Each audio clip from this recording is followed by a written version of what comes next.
Dr. Engel buys the Jesus on a Spring action figure and spends a few minutes mirroring the way the Lord and Savior Christ Almighty's hands clap, or seem to have been clapping, or are getting ready to clap again.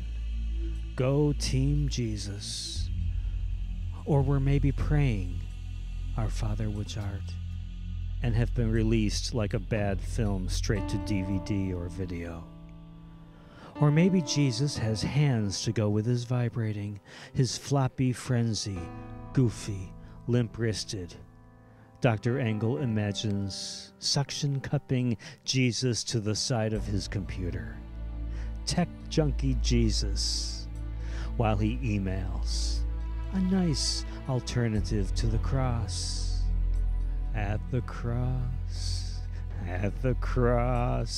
where I first saw the light. Or to the hood of his mother's scratched up Toyota Corolla that's red as blood. Too easy to think blood, but still Dr. Engel thinks it. The blood of the Lamb. The blood of the Lamb springing up and down. Retarded, some might think. Going.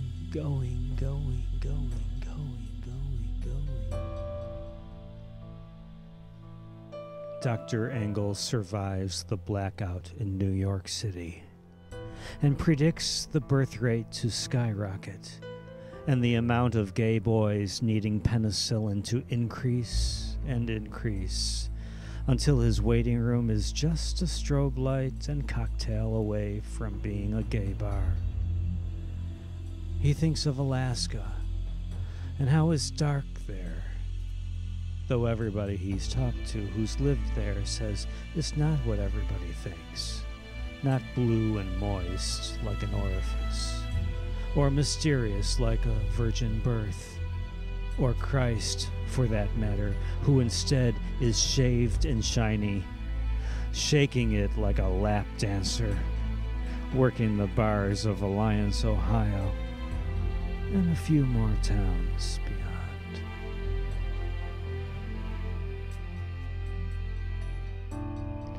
Dr. Engel goes to the nudist colony and starts giving physicals mentally, laying each person back, asking probing questions in a calm, firm voice, politely yet seriously, so the patients will tell only truth.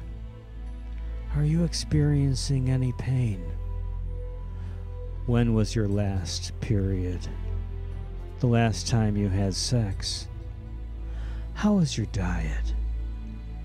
How are your bowel movements? Are you exercising? Your numbers were a bit high the last time you were in. Pressing on their stomachs, each expectant breast, each man a head turned left and coughing. And because he is on vacation, he can be mean. Compare body parts to sausage, chipped ham, and smelly cheese. And because he is on vacation, he can encourage the swelling inside. Admit the thick honey center of himself once more than the transaction of rubber gloves on flesh, professional conversation and distance, which only leave him lonely and home each night, whispering his patients' names as if they haven't left or might answer him over and over and over. Dr. Engel studies John Curran's paintings. For the most part, he enjoys them, though he can't stop the fan belt thought circling the lightly greased machinery of his mind. In an emergency, pantyhose can replace a fan belt until an Exxon can be found, or a BP, or a Chevron, or something small and unnamed if you happen to be driving through, say, West Virginia. That a body couldn't look like this and survive. Misshapen, Kate Moss thin, breasts swollen and exaggerated, like the heads of the baby mice Roger squashed in the garage when they were boys. Boys are Dr. Engel's favorite. At least the boys in the last painting on the last page of the book, boating somewhere, bare-assed and happy, bare-assed and bragging about fish in their nets, between their legs, between them, shiny and wet and smelly, healthy.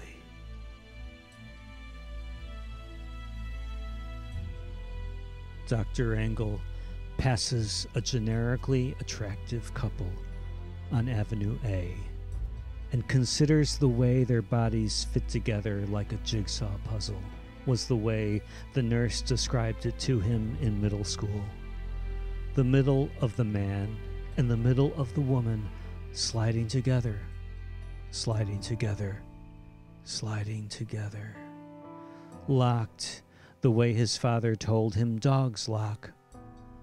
And you have to throw water on two dogs locked. Though nobody, Dr. Engel suspects, really knows if that's true. But more importantly, he hears the man say, "I want to get away and sit by a body of water today, with the option of cooling off."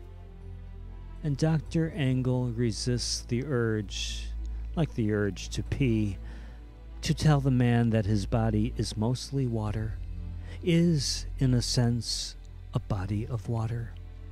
50 to 65% water in adults, 75% in children, and that the kidneys weigh approximately 5 ounces each of them, the man and the woman, having 2, probably, and maybe explaining our need for love, for coupling, why everything happens in 2s, except for tragedies, which mostly, everyone knows, happen in 3s.